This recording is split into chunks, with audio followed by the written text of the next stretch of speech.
Aunt Diana, the warm-ups that we went over when you were at the gym in Savannah were to roll your glute on a tennis ball. If I remember correctly, it was your right side mostly that was tight.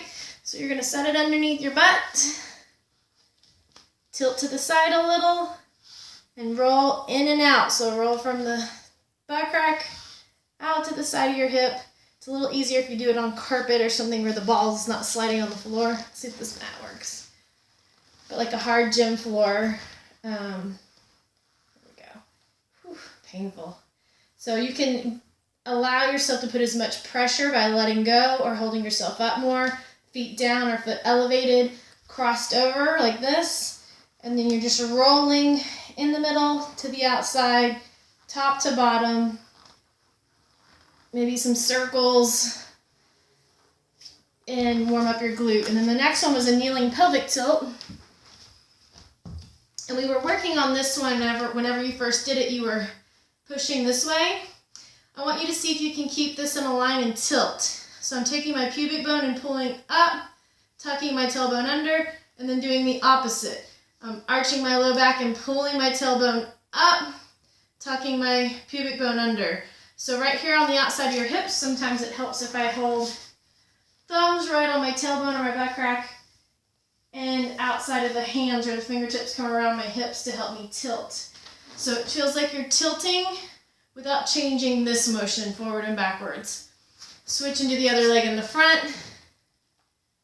And having control of this tilt right here will help you be able to feel abs better. And when you start lifting heavier weight for squats and legs, you won't do it with a bad back position and hurt your back. You'll be able to control this better.